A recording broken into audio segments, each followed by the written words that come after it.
இன்றைக்கி நம்ம என்ன வீடியோ பார்க்க போகிறோம்னா சிம்பிளாக ஒரு சூப் செய்ய போகிறேன். வெயிட் லாஸ் பண்ணுறவங்களுக்கு ரொம்ப ரொம்ப ரொம்ப ஹெல்ப்ஃபுல்லாக இருக்கும். அது மட்டும் இல்லாமல் சமைக்கவே மூடல ஏதாச்சும் சிம்பிளாக செஞ்சு சாப்பிடணும் அப்படின்னு நினைக்கிறவங்களுக்கும் ரொம்ப ஹெல்ப்ஃபுல்லாக இருக்க போகுது. இதில் ப்ரோட்டீன், ஃபைபர், ஃபேட் எல்லாமே இருக்க போகுது. ரொம்ப சிம்பிளாக செய்ய போகிறேன். அது மட்டும் இல்லாமல் நான் குக்கரில் செய்ய போகிறேன். வேலையும் சீக்கிரமாக முடிஞ்சிடும். ஸோ நம்ம பேசிகிட்டே சமைக்கலாம். எப்படி செய்கிறதுன்னு பார்க்கலாம். ஸோ அந்த ட்ரே ஃபுல்லுமே வந்துட்டு வெஜிடபிள்ஸ் தான் இருக்குது. இது கூட நம்ம வந்துட்டு வெங்காயமும் இங்கே கட் பண்ணி வச்சுருக்கோம். சிக்கனையும் போட்டு ஒரு ஸ்மூதி சிம்பிளாக செய்ய போகிறோம். சாரி, சூப்புக்கு ஸ்மூதின்னு மாற்றி சொல்லிட்டேன். அடிக்கடி ஸ்மூதி செஞ்சு இப்போ ஸ்மூதி தான் வாயில் வந்துட்டுருக்கு. நம்ம ஆல்ரெடி வெஜிடபிள்ஸ் எல்லாம் கட் பண்ணி வச்சுட்டோம். இப்போ ஸ்டவ் ஆன் பண்ணிவிட்டு ஒரு குக்கர் வச்சுக்கோங்க. அதில் கொஞ்சமாக பட்டர் ஆட் பண்ணிக்கோங்க. நான் இன்றைக்கி ஒரு 10லேருந்து 11 பூண்டு எடுத்திருக்கேன். அது கூடவே ஒரு பீஸ் இஞ்சியும் குட்டி குட்டியாக கட் பண்ணி ஆட் பண்ணிக்கிட்டேன். இஞ்சி பூண்டை ஒரு 2 நிமிஷம் வதக்கிட்டு அதுக்கப்புறமா வெங்காயம் ஆட் பண்ணிக்கோங்க. வெங்காயம் ஆட் பண்ணதுக்கப்புறமா ரொம்ப நேரம் வதக்கணும்னு கிடையாது. இந்த வெங்காயம் சீக்கிரமாக குக் ஆகுறதுக்காக உப்பு சேர்த்துருந்தேன். நாம் இது எல்லாத்தையுமே சேர்த்து குக்கரில் தான் குக் பண்ணி எடுக்க போறோம். இந்த வெங்காயத்தோட பச்சை வாசனை போறது வரைக்கும் வதக்குனா போதும். இது ஒரு ப்ரௌனிஷ் கலர்ல எல்லாம் ஆகுறது வரையிலும் வதக்கணும்னு அவசியம் இல்லை. அதுக்கப்புறமா நம்ம கட் பண்ணி வச்சிருக்கிற கேரட், பீன்ஸ், கேப்சிகம், தக்காளி எல்லாமே ஆட் பண்ணிக்கலாம்.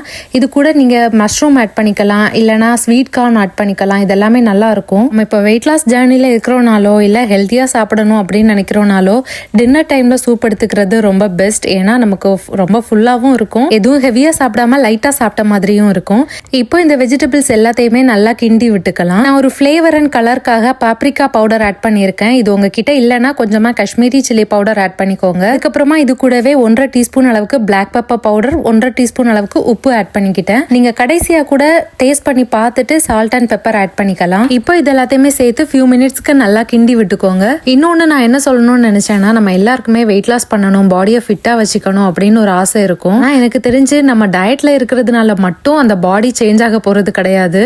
சாப்பிட்றதுலேருந்து கொஞ்சம் கேலரிஸ் பர்ன் பண்ணணும். அப்போதான் நமக்கு நல்ல ரிசல்ட் கிடைக்கும். இல்லைனா உங்களுக்கு வெயிட் லாஸ் எதுவும் பண்ண வேண்டாம், இருக்கிற வெயிட்டை மெயின்டைன் பண்ணணும் அப்படின்னு நினைச்சீங்கன்னா நீங்க இந்த டயட் எல்லாம் ஃபாலோ பண்ணலாம். நார்மலாக ஏதாச்சும் ஒரு எக்ஸசைஸ் ஒரு 3-4 டேஸ் வீக்லி பண்ணா போதும். இந்த வெஜிடபிள்ஸ் எல்லாத்தையுமே ஃபியூ மினிட்ஸ் வதக்கிட்டு நம்ம கிளீன் பண்ணி வச்சிருக்கிற சிக்கன் லெக்ஸ் ஆட் பண்ணிக்கலாம். அந்த சிக்கன் க்ரோஹர்லேருந்து வாங்கியிருந்தேன். இது வாங்கும்போது ஸ்கின்னோட இருந்துச்சு. அதுலேருந்து ஸ்கின் எல்லாம் ரிமூவ் பண்ணிட்டு நான் இன்னைக்கு யூஸ் பண்ணியிருக்கேன். இது நம்ம சிக்கன் லெக்ல பண்றதுனால இதுல கொஞ்சம் ஃபேட் இருக்கும்.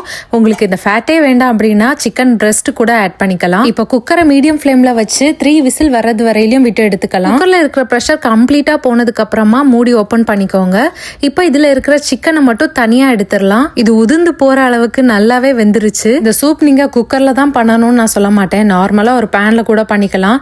இந்த குக்கர்ல செஞ்சா சீக்கிரமா வேலை முடியும். அதனாலதான் நான் இன்னைக்கு குக்கர்ல செஞ்சிருக்கேன். இந்த சிக்கன் லெக்ஸ்ல இருக்கிற சிக்கனை மட்டும் ஒரு ஃபோர்க்கோ இல்ல கை வச்சோ பிச்சு எடுத்துடுங்க. தனித்தனியா எல்லாத்தையுமே செஞ்சு எடுத்துடலாம். ரெஸ்ட்ல இந்த சூப் செய்யறத விடையிலையும் சிக்கன் தைஸ் இல்லைன்னா லெக் பீஸ்ல செஞ்சோம்னா இன்னும் டேஸ்ட் நல்லா இருக்கும். ஏன்னா இந்த போன்ல இருக்கிற டேஸ்ட் அண்ட் ஃபேட் எல்லாமே இதுல மிக்ஸ் ஆகும் போது டேஸ்ட் இன்னும் என்ஹான்ஸ் பண்ணி கொடுக்கும். இதுல நம்ம போன் யூஸ் பண்ண போறது இல்ல, அதனால போனை தூக்கி போட்டுடலாம். இந்த சிக்கனை மட்டும் நம்ம யூஸ் பண்ண போறோம். இதை தனியா பிரிச்சு எடுத்ததுக்கு அப்புறமா ராகில ஒரு மிக்ஸ் ரெடி பண்ணிடலாம். இந்த சூப் ரொம்ப தண்ணி மாதிரி இருந்துச்சுன்னா நல்லா இருக்காது. அதுல கொஞ்சம் திக் கன்சிஸ்டன்சி கொண்டு வர்றதுக்காக தான் நம்ம இந்த ராகி பவுடர்ல இந்த மிக்ஸ் ரெடி பண்ண போறோம். இதுக்கு நீங்க கார்ன்ஃபிளவர் கூட யூஸ் பண்ணிக்கலாம். ஆனா அது அவ்வளவா ஹெல்தி கிடையாது. அதனாலதான் நான் இன்னைக்கு ராகி பவுடர் எடுத்திருக்கேன். இந்த ராகி பவுடர் 1.5 டேபிள் ஸ்பூன் அளவு எடுத்துக்கோங்க. கொஞ்சமா தண்ணியில லம்ப்ஸ் இல்லாத மாதிரி நல்லா மிக்ஸ் பண்ணிக்கோங்க. நம்ம குக்கர்ல இருந்து சிக்கனை தனியா எடுத்ததுக்கு அப்புறமா அதுல இருக்கிற வெஜிடபிள்ஸ் எல்லாத்தையுமே மசிச்சு விட்டுக்கலாம். உங்களுக்கு அப்படியே வெஜிடபிள் சாப்பிட பிடிக்கும்னா நீங்க அப்படியே எடுத்துக்கலாம். இல்லைன்னா இந்த மாதிரி நீங்க மசிச்சு விட்டுக்கோங்க. அதுக்கப்புறமா நம்ம ரெடி பண்ணி வச்சிருக்கிற ராகி மிக்ஸை இது கூட ஆட் பண்ணிக்கோங்க. இந்த ராகி மிக்ஸ் ஆட் பண்ணதுமே நம்ம ரெடி பண்ணி வச்சிருக்கிறோம்ல அந்த சிக்கனை இது கூட ஆட் பண்ணிக்கலாம். இப்போ chicken and ragi mix add பண்ணதுக்கு அப்புறமா நம்ம ரொம்ப நேரம் குக் பண்ணி எடுக்க வேண்டாம். லைட்டா ஒரு கொதி வர்ற அளவுக்கு வந்ததும் நம்ம ஸ்டவ் ஆஃப் பண்ணிக்கலாம். அதுக்கப்புறமா டேஸ்ட் செக் பண்ணிக்கோங்க. உங்களுக்கு சால்ட் வேணும்னா போட்டுக்கோங்க, இல்ல பெப்பர் பவுடர் இன்னும் போடணும்னா அது கூட போட்டுக்கலாம். சில பேருக்கு சூப் கூட லெமன் ஜூஸ் மிக்ஸ் பண்ணி சாப்பிட பிடிக்கும். அப்படின்னா நீங்க லெமன் ஜூஸ் கூட லாஸ்ட் இறக்குனதுக்கு அப்புறமா ஆட் பண்ணிக்கலாம். அவ்வளவுதான். வெயிட் லாஸ் பண்றதுக்கு ரொம்பவே ஹெல்ப் பண்ற ஒரு சிம்பிளான ஈஸியான சிக்கன் சூப் ரெடி ஆயிடுச்சு. கடைசியா கொத்தமல்லி கீரை போடுறதுக்கு மறந்துடாதீங்க. இந்த சூப்ல எனக்கு ரொம்ப பிடிச்ச பார்ட்டே அதுதான், கொத்தமல்லி இலை போடுறது. அதோட டேஸ்ட் எனக்கு ரொம்ப பிடிக்கும். ஸ்டேஜ்ல ரொம்ப திக்கா இருந்துச்சுன்னா இன்னும் கொஞ்சம் தண்ணி வேணாலும் ஆட் பண்ணிக்கோங்க. சூப்புக்கு மேல கிராக்கர்ஸ் இல்லைன்னா கார்ன்ஃபிளேக்ஸ் போட்டு சாப்பிட்டா இன்னும் ரொம்ப நல்லா இருக்கும். இப்போ நம்ம வெயிட் லாஸ் சேலஞ்ச் பண்ணிட்டு இருக்கிறதுனால அதெல்லாம் போட வேண்டாம், இந்த மாதிரியே நம்ம எடுத்துக்கலாம். அப்போ நீங்களும் இந்த வெயிட் லாஸ்க்கு ஹெல்ப் பண்ற இந்த சூப்பை செஞ்சு பார்த்துட்டு எனக்கு கமெண்ட்ஸ்ல சொல்லுங்க. உங்களுக்கும் கண்டிப்பா பிடிக்கும்னு நினைக்கிறேன். இந்த சிக்கன் சூப்பை நான் இன்னும் 2-3 நாள் வச்சு சாப்பிடுவேன்னு நினைக்கிறேன்.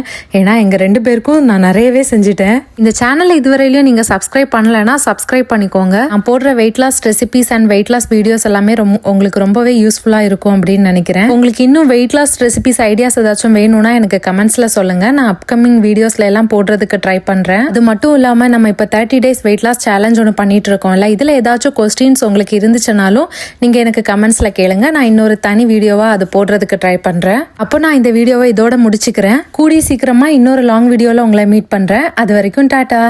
சொல்ல மறந்துட்டேன், இந்த சூப் வேற லெவலா இருந்துச்சு.